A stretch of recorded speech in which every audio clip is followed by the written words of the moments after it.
શ્રી રામકૃષ્ણ કથામૃત પર આપણે જે 161 ચર્ચાઓ કરી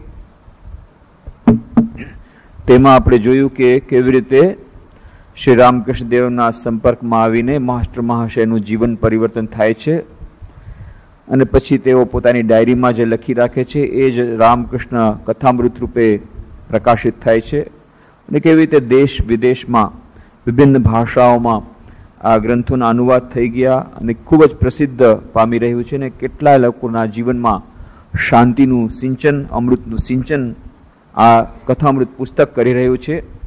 અને એ જાદુ જે ચાલી રહ્યો છે કથામૃતનો, એના પાછળના જાદુગર પણ શ્રી રામકૃષ્ણ જ છે.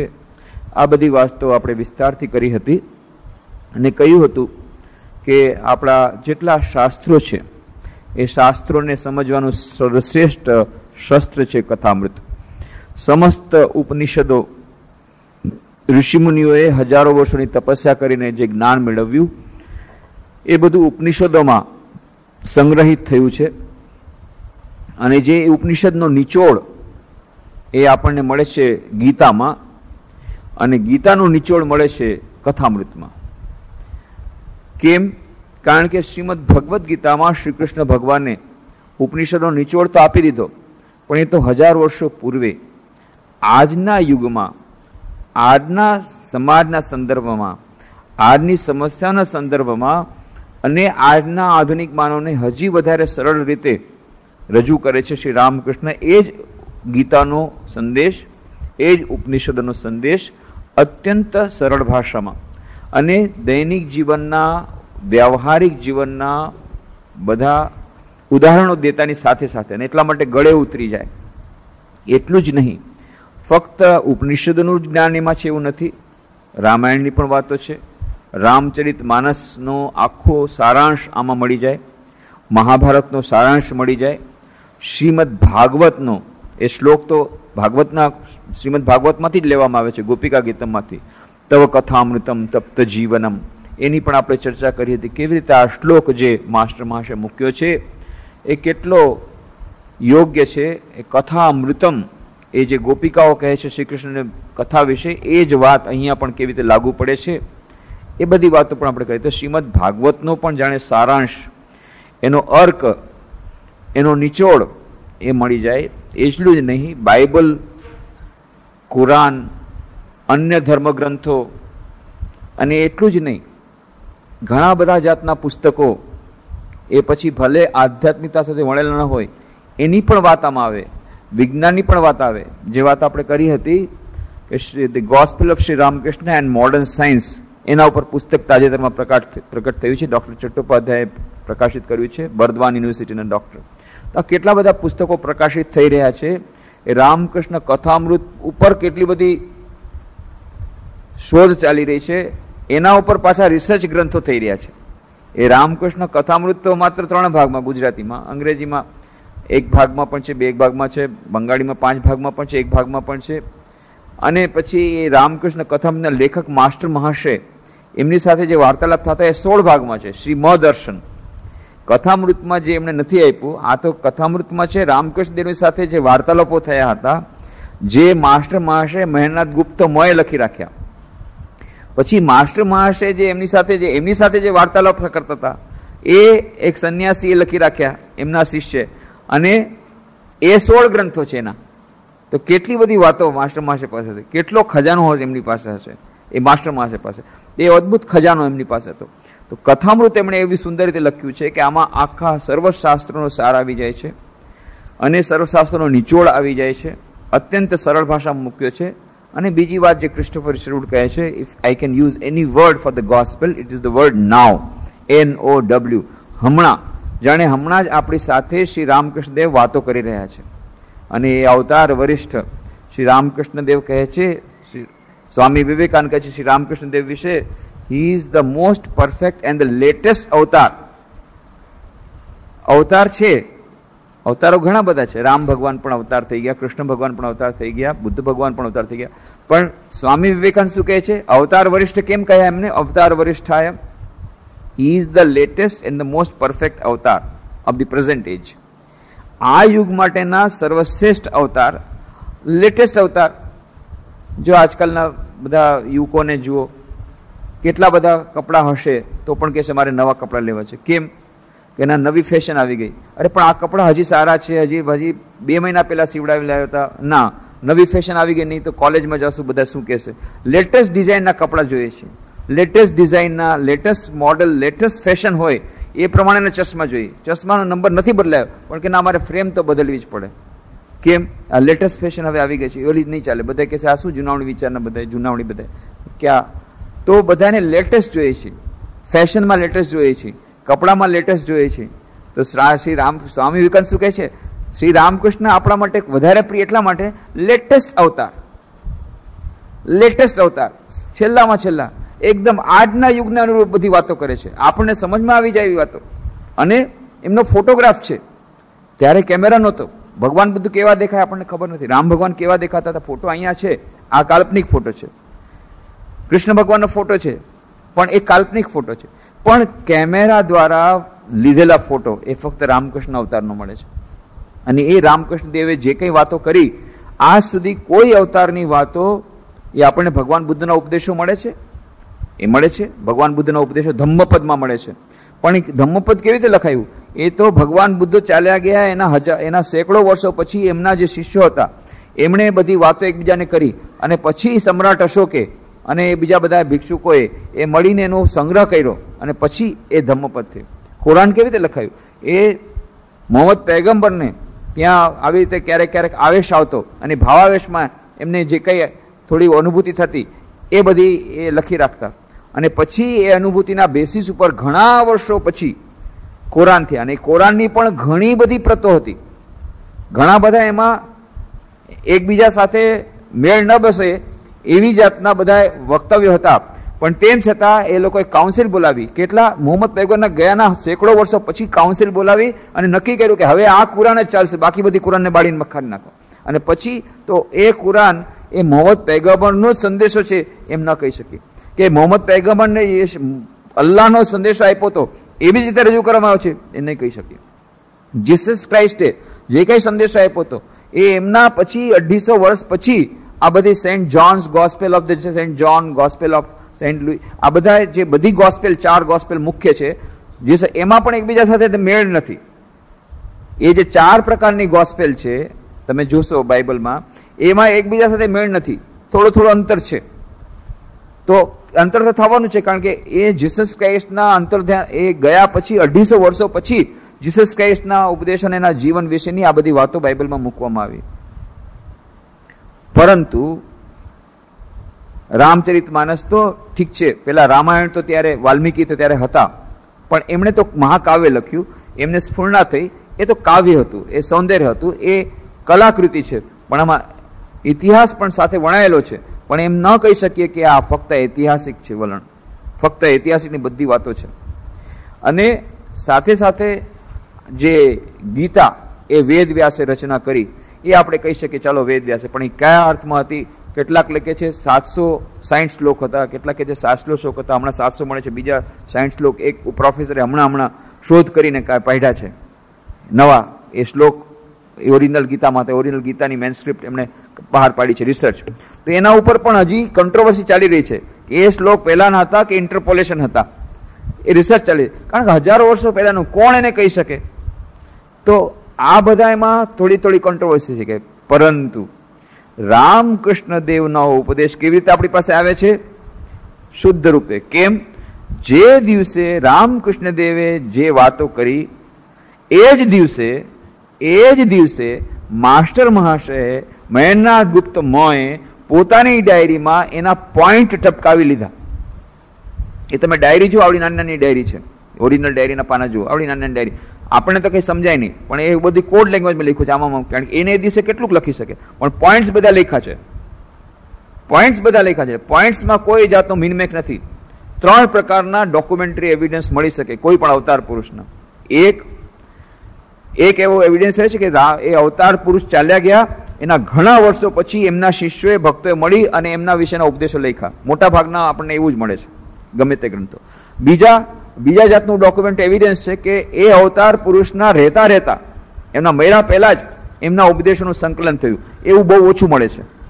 એવા મહાપુરુષોનું બહુ ઓછું મળે છે કે એમના જીવતા જીવતા એમના ઉપદેશનું સંકલન થઈ ગયું અને એમણે પોતે પ્રૂફ જોયું હોય. અને ત્રીજું છે કે એમના જીવતા જીવતા નહીં, જે દિવસે એમણે ઉપદેશ આપ્યો એ જ દિવસે એ જ વખતે ટપકાવીને ઉપદેશ રાખેલો હોય. આ છે ફર્સ્ટ હેન્ડ ડોક્યુમેન્ટરી એવિડન્સ. પહેલો આ રામકૃષ્ણ કથામૃત આ જાતના એવિડન્સમાં આવે છે કે એને એ દિવસે શ્રી રામકૃષ્ણ દેવે જે વાતો કરી એની એ ડાયરીમાં લખીને રાખી માસ્ટર મહાશય. અને એ પછી શું કર્યું, ડાયરી તમે વાંચો તેમાં તો સંક્ષેપમાં લખેલું છે. પછી માસ્ટર મહાશય કહે છે દરેક દૃશ્ય ઉપર, જ્યારે રામકૃષ્ણ કથામૃત પુસ્તક લખવા બેઠા, દરેક દૃશ્ય પર ઓછામાં ઓછું 1000 વાર ધ્યાન કર્યું. અને એ ધ્યાન કર્યું ત્યારે રામકૃષ્ણદેવ સાક્ષાત એમના માનસ પટલ પર હાજર થઈ ગયા અને એમની સાક્ષાત ઉપસ્થિતિમાં એમણે આ કથામૃત લખ્યું. એટલા માટે આપણને એમ લાગે છે આજે પણ જાણે કથામૃત વાંચી જાણે રામકૃષ્ણદેવ આપણી સાથે વાતો કરે છે અને આપણે રામકૃષ્ણદેવની સામે બેઠા છીએ. આજને પણ આપણનો અનુભવ થાય છે. આનું કારણ આ છે. અને એટલા જ માટે કથામૃત મોસ્ટ ઓથેન્ટિક બુક. ઓથેન્ટિક કોને કહેવાય કે જે આપણે કહી શકીએ કે ખરેખર એમાં કોઈ પણ જાતનો મિનિમેક નહીં હોય. બાકી બધા ગ્રંથો એટલા બધા ઓથેન્ટિક નથી, એને તમે ઐતિહાસિક પુરવાર નહીં કરી શકો, એટલું બધું તમે એને એ અધિકાર નહીં આપી શકો કે હા બરાબર છે. પણ અહીંયા પૂરેપૂરો ઓથેન્ટિક ગ્રંથ એ રામકૃષ્ણ કથામૃત.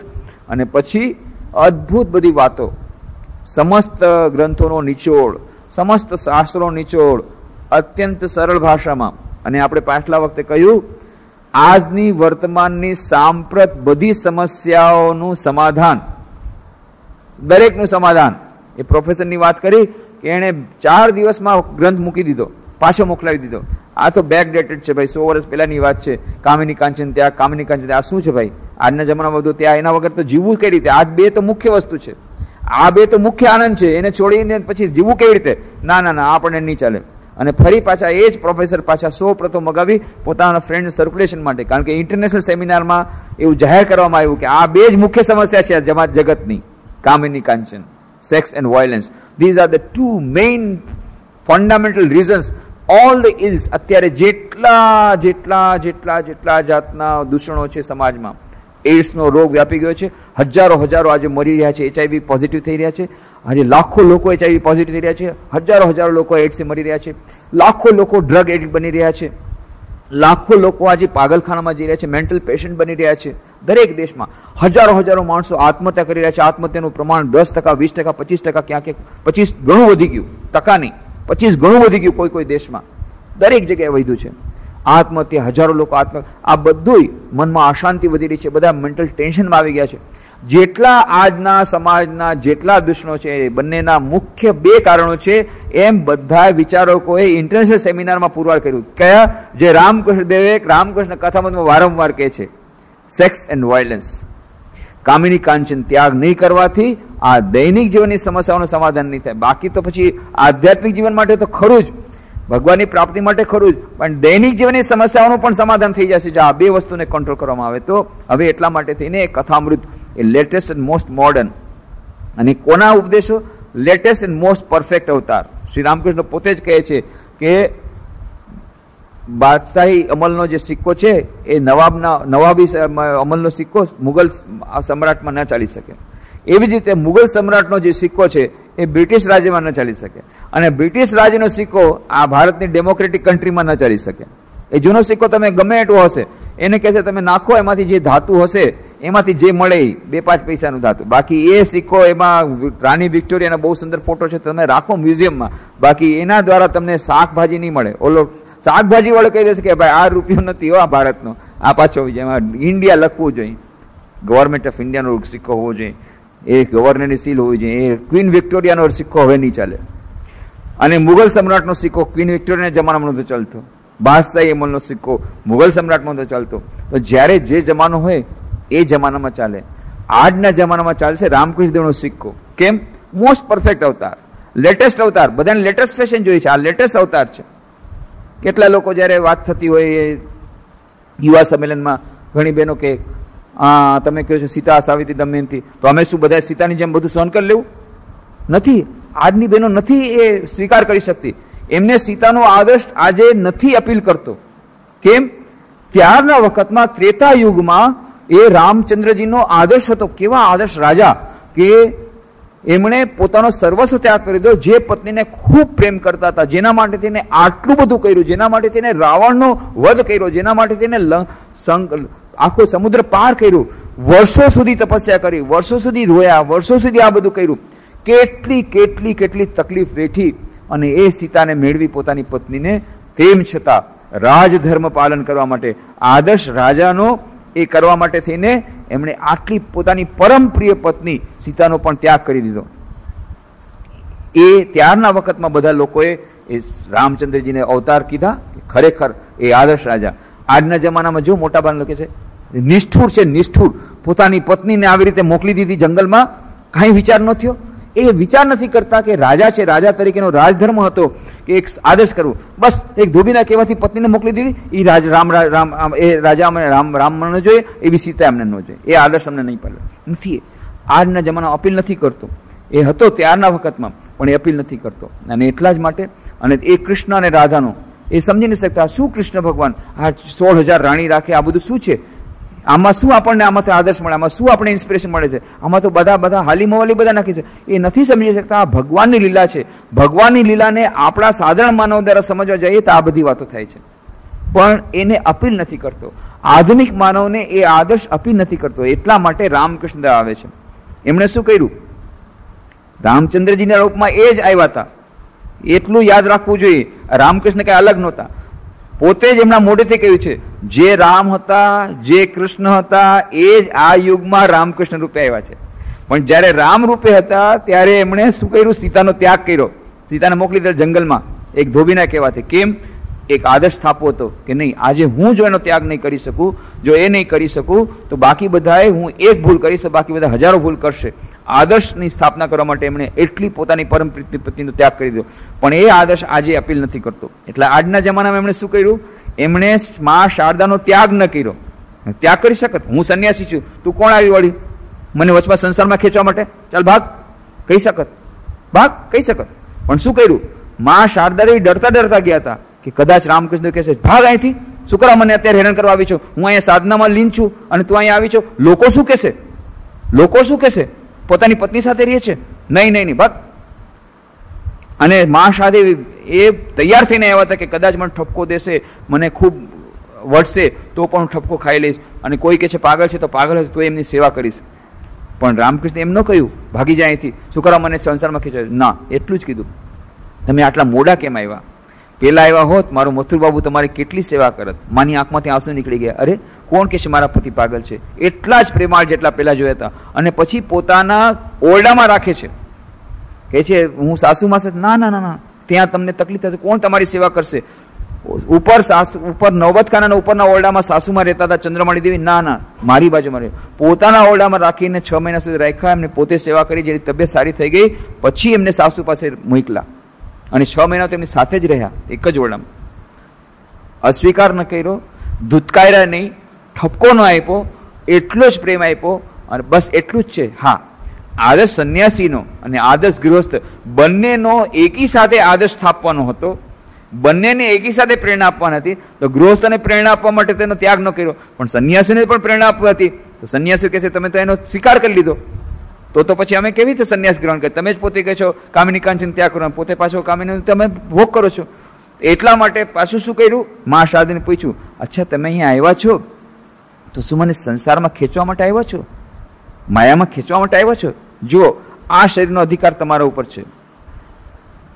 કેમ કે આના લગ્ન તમારી સાથે થયા છે, એટલે આના પર તમારો પૂરો અધિકાર છે. જો તમે કહેશો તો હું જરૂરથી સંસાર માંડીશ અને સંતાન ઉત્પન્ન કરીશ. પણ જો તમે મને પૂછો, મને તો આ સંસાર કરવો નથી ગમતો, મને તો ફક્ત ભગવાનનું નામ ગમે છે.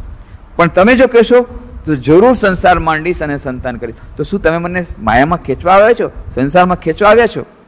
અને મા શારદાજી કહે છે ના ના ના, એ નાનકડી 18 વર્ષની એ છોકરી જયરામ બાટીની ગામડાની બેન શું કહે છે? ના ના, હું તમને સંસારમાં ખેંચવા નથી આવી, હું તો તમારી સેવા કરવા આવી છું. હું તો તમારી સેવા કરવા આવ્યો છું, તમને સંસારમાં ખેંચવા નથી આવી, માયામાં ખેંચવા નથી આવી. ફક્ત મારી એટલી જ વિનંતી છે, જે રસ્તે તમે ચાલો છો આધ્યાત્મિક માર્ગે, એ રસ્તે મને પણ લઈ ચાલો. અને રામકૃષ્ણ ખુશ થાય છે, ચાલો. જો કે તો શું થાત, બહુ હાલત ખરાબ થઈ જાત. માને બહુ પ્રાર્થના કરી હતી, જો એના મનમાંથી પવિત્રતા દેજે એ બધું. પણ પછી તો માએ એવું આપ્યું કે રામકૃષ્ણ કરતા આગળ નીકળી ગયા. રામકૃષ્ણ કહે છે, કોણ જાણે જો એ આટલા પવિત્ર ન હોત તો હું મારા ઉપર પોતાનો સેમ રાખી શકત, મને કહ્યું નથી. પાછળથી કહે છે રામકૃષ્ણ કે માં એટલી બધી પવિત્ર હતા કે એને કારણે મારું જીવન પવિત્ર થઈ ગયું, ઊંધું થઈ ગયું. પહેલા તો એમને ડર હતો કે મને કદાચ સંસારમાં જવું પડશે. કેવો આદર્શ દેખાડ્યો, આદર્શ ગૃહસ્થ બન્યા, આદર્શ ગૃહસ્થ તરીકેનો આખો આદર્શ બતાડ્યો. પતિ પત્ની વચ્ચે કેટલો પ્રેમ રહેવો જોઈએ, પત્નીને ધૂતકારી નહીં. રામચંદ્રજી રૂપે બીજો આદર્શ દેખાડવાનો હતો, આદર્શ રાજાનો આદર્શ દેખાડવાનો હતો, એટલે પત્નીને બહાર નાખી દીધી. પણ અત્યારે આદર્શ ગૃહસ્થનો દેખાડવાનો હતો, પત્નીનો સ્વીકાર કર્યો, પ્રેમપૂર્ણ સ્વીકાર કર્યો. અને મા શાસ્ત્રી ક્યાં સુધી કહે છે કે મને એવા પતિ મળ્યા હતા કે મને ફૂલથી પણ કોઈ ઘાત નથી કર્યો, અને કોઈ દિવસ તું કરીને નથી બોલાવી. એક વાર માત્ર તું કરીને બોલાવ્યા હતા, એ પણ ભૂલથી. એ અંધારામાં એ થાળી મૂકી ગયા ત્યારે એમને એમ કે લક્ષ્મી એમની ભાણેજ મૂકી ગઈ છે, એટલે કીધું કે દરવાજા બંધ કરતી જાજે. ત્યારે બંધ કરતી જાજે એટલે કે તું કરીને બોલાવ્યા હતા. પછી કીધું હા હું બંધ કરી જાઉં છું. અરે જયારે એમનો અવાજ સાંભળ્યો, તો શારદા દેવી આખી રાત ઊંઘ ના આવી. અને પછી બીજે દિવસે સવારના નવબતખાનાની સામે જઈને કહે છે, જુઓ કાલે આખી રાત મને ઊંઘ ના આવી, કારણ કે મેં તું કહી દીધું તો તમે કોઈ ખોટું ન લગાડતા. ભૂલથી મારાથી કેસ કહેવાય ગયું, કારણ કે મને એમ સમજ્યું કે હું લક્ષ્મી છે એટલા માટે કીધું હતું, તો તમે ખોટું ન લગાડતા. તો કે ના એમાં શું થઈ ગયું, હવે તમે બોલ્યા તો ના તમે કયો કે તમે મને માફ કરી દીધું છે તો જ મને, નહીં તો આખી રાત ઊંઘ નથી આવી તો મને કેવું માફ કરી દીધું છે. વિચાર કરો, કેવો આદર્શ દેખાડ્યો કે કેવી રીતે આ પત્ની સાથે બિહેવ કરવું જોઈએ, એ આદર્શ દેખાડવો હતો. આજકાલના પતિઓને આદર્શ દેખાડવો હતો, પત્ની સાથે કેવી રીતે બિહેવ કરવું જોઈએ. આજે તો નાની વાતમાં પતિ પત્નીને મારે છે. કેટલા બધી બહેનો બિચારી રડતી રડતી અહીંયા આવે છે, દારૂ પીએ આખી રાત અને પછી મારે. કેટલી બહેનો બિચારી રડતી રડતી આવે છે. આ શું થઈ ગયું છે? રામકૃષ્ણનું જીવન વાંચો, પત્નીને કેવી રીતે રાખે છે, કેટલા પ્રેમથી રાખે છે. એક વાર અને તમે કહીને બોલાવે છે, એક વાર તું કહીને બોલાવ્યું તો એના માટે થઈને આખી રાત ઊંઘ ના આવી. અને અત્યારે તો તું શું તમે શું, તું તો કે છે પાછા મારે પણ છે, ઝાડુથી મારે છે, લાકડીથી મારે છે, દંડાથી મારે છે, દારૂ પીપીને મારે છે. અરે આ જે માછીમારની પત્નીનું નાત નથી કરતો. રાજકોટમાં એક બેને કીધું કોઈ ચાર્ટર્ડ એકાઉન્ટન્ટની સાથે પરણા કે દરરોજ રાતના દારૂ પીને મને મારે. કીધું ગાંડી, જર્નલિસ્ટ, ફ્રીલાન્સ જર્નલિસ્ટ, અને દરરોજ માર ખાય, શરમ નથી આવતી? જા પિયર વહી જા. કે ના મમ્મી પપ્પા કે છે એડજસ્ટ કરીને રહ્યો. હા એડજસ્ટ કરીને, હા તમે રહ્યો, તમે પ્રયત્ન કરો એને બોલાવવા, પણ ન થાય તો ક્યાં સુધી એડજસ્ટ કરશો? પછી એના માતા પિતાને સમજાવ્યા ને પછી ગઈ જામનગર. હમણાં તો બહુ મોટી જર્નલિસ્ટ થઈ ગઈ ને પછી એટલા આનંદમાં છે, ડિવોર્સ લઈ લીધા, આનંદમાં છે. પણ આજની વાત છે, આજના જમાનામાં એ પત્નીઓ સાથે કેટલો ક્રૂર વ્યવહાર કરે છે પતિઓ. ત્યારે આદર્શ દેખાડ્યો આજના યુગમાં. રામકૃષ્ણદેવ કેવો પતિ થવો જોઈએ, આદર્શ પતિ. એવી જ રીતે મા શારદા દેવી પણ એવી જ રીતે રામકૃષ્ણદેવને સાક્ષાત ભગવાન રૂપે પૂજે છે. એક વાર પણ હંમેશા છાયાની જેમ એમને જે ગમે એ પ્રમાણે કરે છે. કેટલીક વેળા 18-20 લોકો આવી ગયા, અચાનક ગેસ્ટ. અહીંયા તો એકાદ ગેસ્ટ આવી જાય અને તરત જ મહેમાનની સામે જ એવું બોલવાનું શરૂ કરે, તમને શરમ નથી આવતી? આવી રીતે મને કીધા વગર મહેમાન આવ્યા, અમારે હજી આજે ફિલ્મ જોવા જવાનું હતું, આજે જવાનું, તમે તો મહેમાન તમારા આવી જાય, તમારે મહેમાનની કોઈ કમી ન રહે. એટલું બધું બોલે ઓલો પતિ કે હવે કોઈ દિવસ મા બાપ પણ અલગ ઓરડામાં જઈને પગે લાગે, હવે તને નહીં, પણ અત્યારે આ મહેમાનની સામે મારી લાજ રાખ. એટલું બધું. આવલી નાનકડી ભૂલમાં તો પત્ની ઝાટકડી કાઢી નાખે, પતિ બધા મહેમાનની સામે જ અપમાન કરી નાખે. માં શારદા દેવી કોઈ દિવસ સામે નથી ગયા પતિની સામે, એક વાર પણ નહીં. અને એક વાર પણ દર્શન, કેટલા દિવસોના દિવસો થઈ ગયા, પતિના દર્શન નથી થતા. તો એ પડદો હતો, એ પડદાની અંદરથી જુએ છે. પછી ક્યારે રામકૃષ્ણદેવ નૃત્ય કરે છે એ બધું જુએ છે. જોવા માટે થઈને એક નાનકડું કાણું પાડ્યું, નાનકડા કાણામાંથી જુએ છે. એકવાર રામકૃષ્ણદેવ કહે છે, ઓરે રીદુ, આ કાણું તો ધીરે ધીરે મોટું થતું જાય છે રે. હસતા હસતા કે છે એ મા શારદા દેવી, એ ત્યાંથી કાણામાંથી બધું રામકૃષ્ણદેવ નૃત્ય જોવે છે. પતિ કેમ, પતિની આમન્ય રાખવી જોઈએ. આટલા બધા લોકો બહાર, ત્યારના જમાનામાં બહુ મોટી લાજ રાખવી પડતી. આ 100 વર્ષ પહેલાની વાત. મા શારદા આદર્શ પત્ની તરીકે તો કાણામાંથી જુએ છે. અને રામકૃષ્ણ હસતા હસતા કે છે, અરે વૃદ્ધુ, એમના ભાણેજને કે છે, આ કાણું તો મોટું થતું જાય છે ધીરે ધીરે. કાણામાંથી જોતા અને કલાકો સુધી ઉભા રહીને જોતા. એટલા માટે માને વાતની બીમારી થઈ ગઈ, એટલો પગમાં દુખાવો થતો, પણ મા શારદા દેવી ગયા નહીં અને રામકૃષ્ણ દેવની સાક્ષાત ભગવાન માનીને પતિની પૂજા કરી અને પતિનો પડ્યો ઝીલ એકદમ ઝીલી લીધો, પડ્યો બોલ. અને પછી ક્યારેક ક્યારેક 18-20 ગેસ્ટ આવી ગયા, અચાનક છોકરા આવી ગયા, નરેન આવી ગયા, આ બધા આવી ગયા. બસ રામકૃષ્ણ દેવ જા કહી દે મામીને બનાવવાનું. બસ ઘરમાં અનાજ છે કે નહીં ખબર નહીં, એકદમ કાંઈ નહીં, ત્યારે ક્યાંથી મગાવવું પડે, કરવાવાળું કોઈ નહીં. મા શારદા દેવી એકલા તરત જ કર્યું, પાછું આટલું સરસ બનાવીને ખવડાવ્યું. પાછું કે છે ખાવાનું કેવું થયું? નરેન કે છે સારું હતું પણ રોગીના જેવું, રોગીનો પથ્ય. એટલે એમણે પછી તો કહેતા અરે શું બનાવ્યું હતું નરેન માટે? સ્વામી વિવેકાનંદ તો આમ પુસ્ત પહેલવાન હતા ને, તો કે આવી રીતે એને માટે આ તુવેરની દાળ ને રોટલી, અરે એને નહીં, ચણાની દાળ બનાવો એના માટે, જાડી રોટલી બનાવો. પછી જાડી રોટલી ચણાની દાળ એના માટે બનાવતા, એના માટે સ્પેશિયલ, નરેન માટે અલગ સ્પેશિયલ ખાવાનું, રામચંદ્ર માટે અલગ, આના માટે અલગ, બધા માટે અલગ અલગ ખાવાનું. એ મા શારદા દેવી બનાવે છે. ક્યારેક કંટાળો નથી આવતો. એવડા નાનકડા 8 બાય 8 ફીટનો ઓરડો. અત્યારે રાજકોટમાં ગયો તો એક બેન કે છે હું સુસાઇડ કરીશ, આત્મહત્યા. પછી માંડ માંડને સમજાવ્યા, હજી સુધી તે બચ્યા છે, કોણ જાણે શું થશે. શું કરવા? 3 જ મકાન છે, 4થું મકાન મારો પતિ નથી બનાવી દેતો.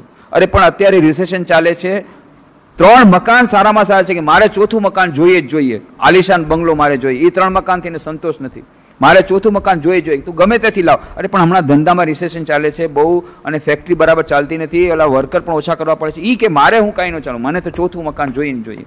ક્યાં મા શારદે 8 બાય ઓરડાની એક ઓરડીમાં, એમાં જ કિચન, એમાં જ ડ્રોઈંગ રૂમ, એમાં જ બધુંય, એમાં સ્ટોર રૂમ, એમાં જ ગેસ્ટ રૂમ, બધું એમાં. એ 8 બાય નાનકડી ઓરડી તમે જુઓ, અને હાઈટ આટલી કે, અને દરવાજાની હાઈટ એટલી. કેટલી વાર મા શારદે જતા હતા માથું ભટકાઈ જતું, માથામાંથી લોહી નીકળતું. પછી આવી રીતે ઘણી વાર લાગ્યું, ત્યાર પછી એની આદત જ થઈ ગઈ, આમ કરીને પોતાની માળે માથું નીચું થઈ જતું. અને એ મારવાડી બહેનો બધી આવતી, શેઠાણીઓ બધી જાડી જાડી, એ તો બિચારી અંદર ન ઘૂસી શકતી, દરવાજાની બહાર જોતો આપણી સીતામાઈ કેવી રીતે રહે છે. કારણ કે એ સમજતા સીતામાઈ જ શારદા દેવી તરીકે આવે છે. જોજો આપણી સીતામાઈ કેટલા દુઃખથી રહે છે આવડી નાનકડી ઓરડીમાં. પોતે તો અંદર નથી ઘૂસી, આવડો નાનકડો ઓરડો, નાનકડો દરવાજો, એ અંદર નથી જઈ શકતો. એટલી તકલીફથી સહન કરી, પણ એક દિવસ પણ એમ ન કીધું કે તમે આટલું બધું અત્યાચાર મારા પર કરો છો. કે છે જ્યારે દક્ષિણેશ્વર હતી એટલા આનંદમાં હતી જાણે આનંદનો એક કુંભ મારી અંદર રહેતો, આનંદનો કુંભ રહેતો. ત્યારે એ એટલા આનંદમાં રહે છે અને પતિના બોલ પાડે છે અને જાણે છે કે શું છું શું નહીં. રામકૃષ્ણ દેવને કેવડાવ્યું, પૂછાયું, ત્યાં પાણીહાટીના ઉત્સવમાં જાય છે તો બધા જાય છે તો પૂછાયું કે પોતે જાય કે નહીં. એમને પણ જવાની બહુ ઈચ્છા હતી. રામકૃષ્ણ દેવે શું કીધું કે હા એની ઈચ્છા હોય તો જઈ શકે છે. માં ન ગયા. અરે પણ તમને પરમિશન મળી ગઈ, અહીંયા તો પરમિશન વગર પત્નીઓ ક્યાં ને ક્યાં ભાગી જાય. એ તો ફોરેન ટૂરે કરી આવે, પતિને બિચારાને ખબર ન હોય. અરે પણ પાસપોર્ટ ક્યારે કર્યો, વિઝા ક્યારે? અરે ભાઈ તું તારે રસ્તે મારે રસ્તે, તું ડોક્ટર છો હું ડોક્ટર છું, તું તારે માને કેવા વાળો કોણ, તું જા તારું લપન છપન કર્મ, એવું કહી દે. પણ અહીંયા તો રામકૃષ્ણ દેવે પરમિશન આપી દીધી, પરમિશન કે હા તમે એની ઈચ્છા હોય તો જઈ શકે છે. મા શારદા ન ગયા. પાછળ કીધું કેમ ન ગયા? કે જો રામકૃષ્ણ દેવે એમ કીધું હોત હા જઈ શકે છે તો હું જાત. એણે શું કીધું? જો એની ઈચ્છા હોય તો જઈ શકે છે. એનો અર્થ છે એની ઈચ્છા નથી, મારી ઈચ્છા. જો એની ઈચ્છા હોત, કેટલી બુદ્ધિશાળી. આપણે કઈ મા શારદા ભણેલા ગણેલા નહોતા, કોઈ એકવાર સ્કૂલમાં નહોતા ગયા, પણ સાક્ષાત સરસ્વતીનો અવતાર એમ જ નથી કહેતા રામકૃષ્ણ, સાક્ષાત સરસ્વતીનો અવતાર. કેવી બુદ્ધિ! એ સમજી ગયા, એટલે કોડ લેંગ્વેજ સમજી ગયા. રામકૃષ્ણ દેવે કેવડાવ્યું શું? હા એની ઈચ્છા હોય તો જરૂર જઈ શકે છે, પણ એની ઈચ્છા હોય તો બધાએ તો એની બેનપણે બધી જે એમની સાથે હતી બધી ગોલાપમાં બધી ચાલો ચાલો ચાલો પરમિશન મળી ગઈ કે ના નથી જવું. અરે પણ પરમિશન મળી ગઈ તોય નથી જવું. પતિએ કહી દીધું ના નથી જવું. પાછળથી એને પૂછ્યા માં તમે કેમ ન ગયા? તો કે જો રામકૃષ્ણ દેવે હૃદયથી રાજી ખુશીથી એકદમ રાજી ખુશી કીધું તો એમ જ કે હા એને જવા દો, એને આવવા દો.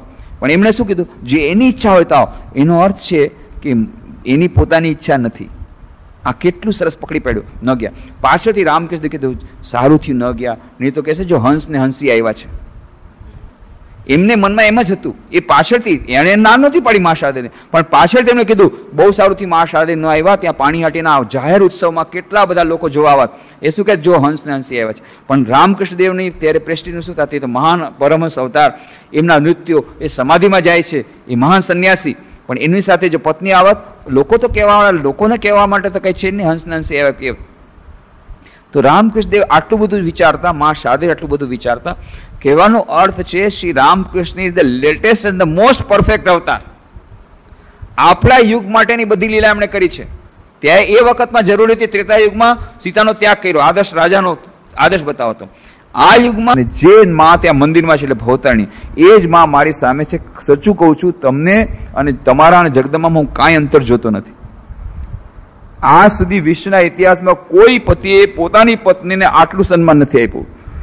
સાક્ષાત જગદંબા કહીને બોલાવે છે. શ્રી મા શારદા દેવી રામકૃષ્ણ સાક્ષાત ઈશ્વર માને છે, અને રામકૃષ્ણ દેવ શારદા દેવીને સાક્ષાત જગદંબા માને છે. માને છે એટલું નહીં, બોલે છે એટલું નહીં.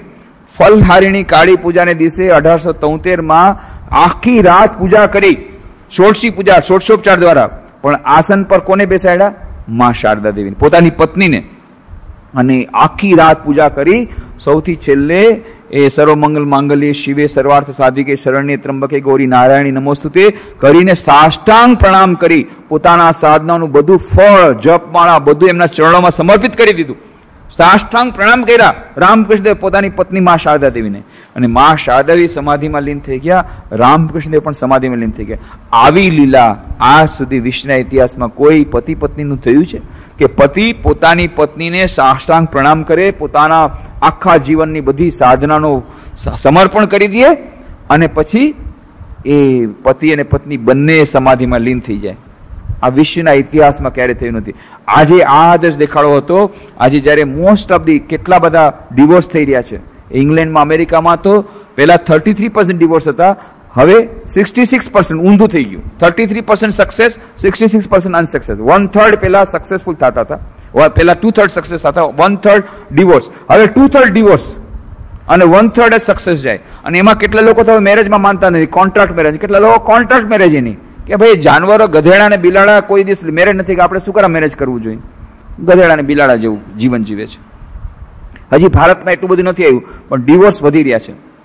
અને ડિવોર્સ નથી વધી રહ્યા એનો અર્થ એ નથી કે આપણી સ્થિતિ બહુ સારી છે. એ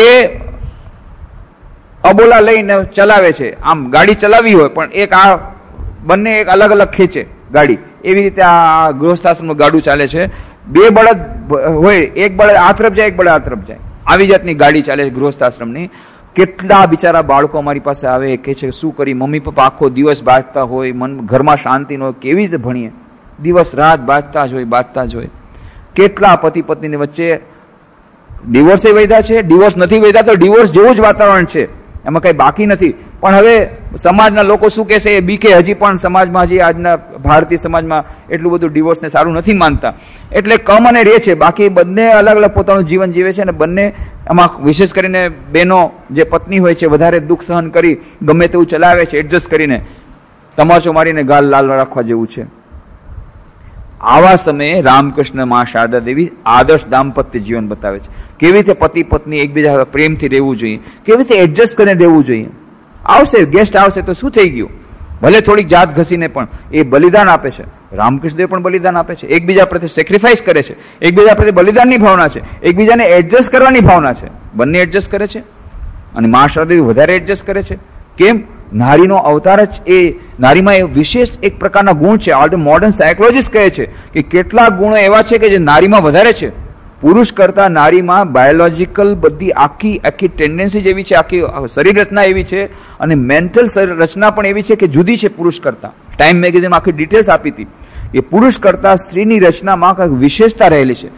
જેનેટિક થોડીક વિશેષતા રહેલી છે, બાયોલોજીકલ વિશેષતા રહેલી છે, એની મેન્ટલ વિશેષતા રહેલી છે. મેન્ટલ પાવર કેટલાક પાવર 10 ગણા આપ્યા છે નારીમાં.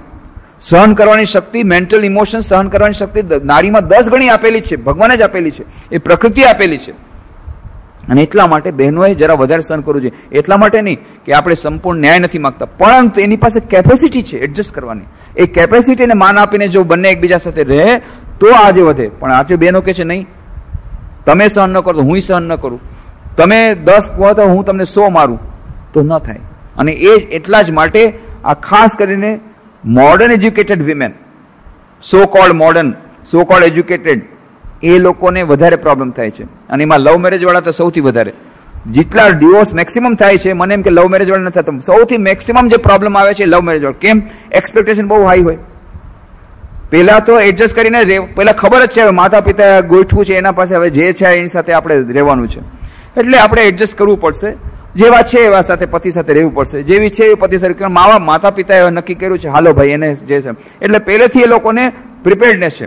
અહીંયા તો પોતે ગોતેલું હોય છે અને પહેલેથી જ એમ લાગે છે એકદમ એ આખા વિશ્વની સુંદરી હશે અને એ બરાબર એના બરાબર શ્રેષ્ઠ હશે, અને આને પણ એમ લાગે કે આ શ્રેષ્ઠ હશે. પછી નજીક આવે, પેલા તો 1 વર્ષ તો બહુ સરસ, ત્યારે કોન્ટ્રાક્ટ ખબર ન પડે, લવ મેરેજ થયા પછી ખબર પડે. પછી નાની નાની વાતમાં ભડકો, 2 વર્ષની અંદર ડિવોર્સ. એ હમણાં જ રાજકોટની જ વાત કરું છું. એ લોકોએ લગભગ 1 વર્ષ એ લોકોએ પ્રેમ કર્યો, 1 વર્ષ પ્રેમ કર્યો અને પછી મેરેજ કર્યા. અત્યારે 4 વર્ષથી એ ડિવોર્સની વાત ચાલે છે, એટલે ડિવોર્સનો કેસ ચાલે છે કોર્ટમાં 4 વર્ષથી. રહ્યા કેટલું 4 મહિના ભેગા. આવા તો કેટલા બધા કેસ છે. એનો અર્થ શું છે? એક્સપેક્ટેશન હાઈ હોય એટલે મોસ્ટ ઓફ ધ કેસીસ આ થાય. પરંતુ બંનેમાં થોડીક જાતનું છે. સ્વામી વિવેકાનંદ કહે છે લવ મેરેજ કરો એમાંય થોડા પ્રોબ્લેમ, અરેન્જ મેરેજમાં પ્રોબ્લેમ તો બધા રહેવાના જ છે. પરંતુ આજે અત્યારે સ્ટેટિસ્ટિકલ એનાલિસિસ જે કહે છે સાયકોલોજીસ્ટ લોકો, જે લોકો ડિવોર્સનો પર્સન્ટેજ લખે છે કે એમાં મોસ્ટ ઓફ ધ મેરેજીસ જે ફેલ જાય છે એ આ લવ મેરેજીસ જાય છે. કેમ? કારણ કે પહેલેથી એક તો એકબીજાના પરિવાર સાથે એડજસ્ટ થતું નથી. સાસુ સાથે એડજસ્ટ તો કરવું પડે, એણે તો ફક્ત પતિ સાથે એડજસ્ટ કર્યું, એને બાકી તો એની સાસુ કોણ છે એ તો ખબર જ નથી. સાસુ તો એક છે, એ તો બિહારની એકદમ સાસુ, એ એકદમ ઠેઠ ગામડાની. એ કે આ જવાનું બંધ કરે, પણ હું તો નોકરી કરીશ, હું ચાર્ટર્ડ એકાઉન્ટન્ટ. જા હવે ચાર્ટર્ડ એકાઉન્ટ, બસ ચૂલો કર. એ ચૂલો એકદમ લેટેસ્ટ મોડલનો ચૂલો, જૂનો ચૂલો, બેસી જાય અહીંયા. પણ હું કેવી રીતે? ના. હવે પછી પતિને કે પતિ કે હું શું કરું હવે, માને સાચવે કે પતિને સાચવે? એ બંનેનો દરરોજ ઝઘડો થાય. એટલે પછી ઓલો ગાંડો થઈ જાય અને આ જાય ઘરે. શું થાય? બંનેની વચ્ચે ખેંચતાણ. આવા કેટલા બધા કેસ થઈ રહ્યા છે આ કોમ્પ્લિકેટેડ લાઈફમાં. એટલા જ માટે આજના જમાનાના અનુરૂપ રામકૃષ્ણ દેવ, મા શારદાદેવી આદર્શ દાંપત્ય જીવન રજૂ કરે છે કે આજના જમાનામાં દાંપત્ય જીવન કેવી રીતે થઈ શકે એકબીજા સાથે એડજસ્ટ કરીને. આખો દાખલો રામકૃષ્ણ દેવ, આદર્શ પતિ, આદર્શ ગુરુ, આ બધો આદર્શ સંન્યાસી ને આદર્શ ગૃહસ્થ બંને એકી સાથે દાખલો બેસાડવાનો છે. એટલે અદભુત એમનું જીવન તમે જુઓ. પણ શ્રી રામકૃષ્ણ કહે છે લેટેસ્ટ એન્ડ મોસ્ટ પરફેક્ટ અવતાર. એટલા માટે કહે છે કે આજના જીવનની જેટલી સમસ્યાઓ એ બધાનું સમાધાન તમને અહીંયા મળશે, એમના જીવનમાં મળશે. અને એટલા માટે કથામૃત, એમના જે ઉપદેશો છે એકદમ સચોટ લાગી જાય. એ રામકૃષ્ણની વાતો કોઈને પણ તમે ગામડામાં પણ કહો ને તો જુઓ એકદમથી એ લોકોને બંધ બેસી લાગી જાય. એ પહેલા અમને એમ હતું, જ્યારે રાંચીમાં દિવ્યાંગ કૃષિ વિજ્ઞાન કેન્દ્ર ત્યાં છે, હું રાંચીમાં 10 વર્ષ હતો, તો ત્યાં દિવ્યાંગ Krishi Vigyan Kendra consider to be the best KVK the whole country, આખા દેશનો સર્વશ્રેષ્ઠ કૃષિ વિજ્ઞાન કેન્દ્ર ગણાય છે. એ દિવ્યાંગ rural and tribal development project છે. એ ગામડાના બધા યુવાનોને લાવીને એ લોકોને એગ્રોનોમી, હોર્ટિકલ્ચર, એનિમલ હસબન્ડરી, બી કીપિંગ, પંપ રિપેર, કાર્પેન્ટ્રી, આ બધાની ટ્રેનિંગ આપવામાં આવે 6 મહિનાની, 3 મહિનાની. અને પછી એ લોકો પોતાને ગામડે જઈ અને પોતે સેલ્ફ એમ્પ્લોયડ થાય, એમ્પ્લોયમેન્ટ માટે ન જાય, એ નોકરી ન કરે, પોતે પોતાના પગ ઉપર નિર્ભર રહે. એના માટે એ લોકોને થોડી લોન ને બધું દેવામાં આવે. આવા હજારો ટ્રાઇબલનું એ લોકો ઇકોનોમિક ડેવલપમેન્ટ થઈ ગયું, સાથે સાથે સોશિયલ કલ્ચરલ ડેવલપમેન્ટ પણ થાય છે. ઘણી બધી પ્રવૃત્તિઓ ત્યાં થાય છે. તો ત્યાં અમે લોકોએ દિવ્યાંગ સમાચાર નામની પત્રિકા શરૂ કરી. એ દિવ્યાંગ સમાચાર પત્રિકામાં અમે લોકો, અને સ્વામી વિવેકાનંદનો સંદેશો તો રૂરલ ડેવલપમેન્ટ માટે કેટલો સંદેશો, સ્વામી વિવેકાનંદનો સંદેશો તો બહુ અપીલિંગ, ખાસ કરીને યુવાનો માટે. તો એ ગામડે ગામડે જાઓ, ગામડાની સેવા કરો, આવો બધો સંદેશો સ્વામી વિવેકાનંદ, ઉઠો જાગોનો સંદેશો, બળવાન બનો, વીરવાન બનો, આ બધો સંદેશો, દેશભક્તિનો સંદેશો, અને આ બધો સંદેશો અમે લોકો દિવ્યાંગ સમાચારમાં છાપતા. સ્વામી વિવેકાનંદ આવો સંદેશો, અને બહુ પ્રસિદ્ધ પણ અને બહુ એનાથી પોપ્યુલર પણ થતો. અને હજારો કોપી અમે ગામડે ગામડે આ બધી ત્યાં વિવેકાનંદ સેવા સંઘ, અમે યુવાનો નહીં આખી ક્લબ બનાવી હતી. એ પોતે એ લોકોની રજિસ્ટર્ડ સંસ્થા અને પોતે પોતાના ગામડાનો બધો વિકાસ કરે, સેલ્ફ ડેવલપમેન્ટ કરવા માટે. તો આ બધી સંસ્થાઓના માધ્યમથી દિવ્યાંગ સમાચાર બહુ જાય, હિન્દીમાં હતી. તો રામકૃષ્ણ મઠ મિશનના 10મા પરમાધ્યક્ષ હતા એ સ્વામી વીરેશ્વરાનંદજી મહારાજ. તો એ બધું પૂછતા હતા, બધું કેવું ચાલી રહ્યું છે. ત્યારે મેં વાત કરી કે આવી રીતે દિવ્યાંગ સમાચાર અમે લોકો શરૂ કર્યું છે ને, આમ બધી એમ દેહ છે ને, સ્વામી વિવેકાનંદનો સંદેશો આપીએ છીએ, બહુ સુંદર આપે છે. ઠાકુરનો સંદેશો આપો છો? રામકૃષ્ણ દેવનો? ના, એ તો નથી આપતા. ના, ઠાકુરનો સંદેશો પણ આપવો જોઈએ, મા શારદાનો પણ સંદેશો આપવો જોઈએ સ્વામી વિવેકાનંદની સાથે સાથે. એમાં તો મેં કીધું ઠીક છે, જરૂર આપ કહો છો જરૂર આપશો. રામકૃષ્ણ મઠ મિશન પ્રેસિડેન્ટનો આદેશ થાય જરૂર. એટલે જઈને પછી વાત કરી ત્યાં અમારા સેક્રેટરી હતા એમને કે આવી રીતે રાંચીમાં કે સ્વામીજી સાથે હું ગયો તો મહારાજ બેલું મઠે ને એમ કીધું. તો તરત જ પછી એડિટિંગ તો મારે જ કરવાનું હતું. તરત જ એમની પરવાનગીથી રામકૃષ્ણ અને શારદાદેવીનું અમારા મનમાં એમ હતું કે આ યુવકો છે ને ગામડામાં લોકો રામકૃષ્ણ તો કોઈ ઓળખતા નથી, સ્વામી વિવેકાનંદ નામ તોય સાંભળ્યું છે. એટલે સ્વામી વિવેકાનંદ ત્યાં પોપ્યુલર થશે, રામકૃષ્ણ દેવ તો એને કોણ એ કરશે અને કોણ સમજશે અને કોણ એમને તો કોઈ ઓળખતા નથી, એટલો અપીલિંગ થાય. પણ જોયું રામકૃષ્ણ દેવ સંદેશો દેવાથી હજી વધારે પોપ્યુલર થઈ ગયું મેગેઝિન. કેમ? અરે એ ગામડાના માણસ ગામડાની વાતો કરે, ગામડા જેવી વાતો કરે, એમાં વાર્તા બધી આવે. પેલા હાથીનારાયણની વાત આવે અને પેલી વાર્તા આવે, મહાવત નારાયણની વાર્તા બધી આવે. તો એ ગામડાવાળાને જલ્દી સમજાઈ જાય. ખેડૂતની વાત આવે કે આદર્શ ખેડૂત કોણ છે, કે જે ખેડૂત આમાં ભગવાનનું નામ લેતા લેતા પણ ખેતી કરે છે એ સૌથી મોટો ભક્ત છે, નારદ મુનિની એ વાર્તા બધી વાતો વાંચે. આ બધી જયારે કર્યું તો હજી વધારે ત્યાં એ લોકોમાં લોકપ્રિય થઈ ગયું. ત્યારે જોયું કે રામકૃષ્ણ દેવની વાતો, પછી અમે વિચાર કર્યો ઠીક છે ગામડાના લોકો માટે રામકૃષ્ણ દેવની વાતો તો બહુ અપીલિંગ લાગે, પણ શહેરમાં જોયું એ વાર્તા એ લોકોને બહુ ગમે રામકૃષ્ણની વાતો.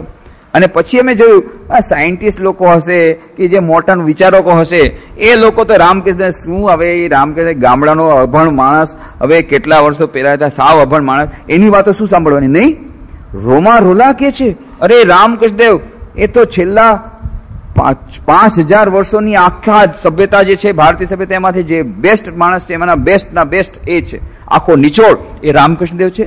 મોટા મોટા વિચારો રામકૃષ્ણ દેવને કહે છે, આર્નોલ્ડ ટાઇન બીજા કહે છે રામકૃષ્ણ દેવનો સંદેશો બહુ પ્રાસંગિક છે. અને પેલા પ્રોફેસરની વાત કરી, અરે હાવ જુનાવણી આ શું વિચારો કે છે, પણ એ જ કે છે ના આજની સમસ્યાનું બધું સમાધાન મળે છે. સાંપ્રત સમસ્યાનું બધું સમાધાન રામકૃષ્ણ કથામૃતમાં મળે છે. આજના જગત માટે, આધુનિક માનવ માટે સર્વશાસ્ત્રોનો સાર સમજવાનું શ્રેષ્ઠ શસ્ત્ર છે રામકૃષ્ણ કથામૃત. અત્યંત સરળ ભાષામાં અને માથું ન દુખાવો થાય. કેટલાક પુસ્તકો બહુ સારા હોય પણ સાથે ટેબ્લેટ રાખવી પડે માથાના દુખાવાની કેટલાક લોકોને, એ કે ભાઈ આ શું છે, કાં તો વાંચે જ નહીં, 5-10 મિનિટ પછી મૂકી દે, પછી વાંચ્યું તો કે હા હા વાંચ્યું તું, જોયું તું ઉપરથી ઉપર જોયું તું, આમ કે નહીં કે એકાદ પાનું વાંચ્યું તું, એમ કે નહીં, આખું ખોલીને કે નહીં હા રાખેલા છે પુસ્તક રાખ્યા છે, એમ ન કે વાંચ્યું છે, હા રાખ્યા છે, અરે પણ વાંચ્યા છે કે નહીં, હા વાંચીશ. કેમ? એક અડધું પાનું વાંચે તો માથું દુખાવો થાય, બિચારો વાંચે કેવી રીતે? પણ રામકૃષ્ણ કથામૃત કોઈ એમ નથી કે તમે માથું દુખાવો થાય. એટલું સરળ ભાષામાં છે, એટલું સરળ ભાષામાં, એ રસ એકદમ રસથી ભરપૂર. એટલા માટે કહે છે તવ કથામૃતમ, એ કથાનું અમૃત છે. તપ્ત જીવનમ, અને જે લોકોના હૃદયમાં એ જે તાપ બળે છે એને શાંતિ આપે છે, તેવું તવ કથામૃતમ. એની વાતો પણ આજે તો આ સમય થઈ ગયો ને આપણે હજી એક ગાડી એકદમ ચાલી જ નહીં, સ્ટાર્ટ જ નથી, સ્ટેશન ઉપર જ લેટ રહી, પ્લેટફોર્મ ઉપર જ રહી ગાડી. તો હવે આ જે ચર્ચા છે આપણે જે કરવાની છે ખંડ 8મો અધ્યાય બીજાની એ કથામૃતના પહેલા ભાગની એ ચર્ચા હવે આવતા રવિવારે સાંજના 6:15 વાગે કરશું. આજે અહીં જ વિરમીએ. હરિઓમ તત્સત. ઓમ શાંતિ શાંતિ શાંતિ. હરિ ઓમ તત્સત. શ્રી રામ કૃષ્ણાર્પણમસ્તુ.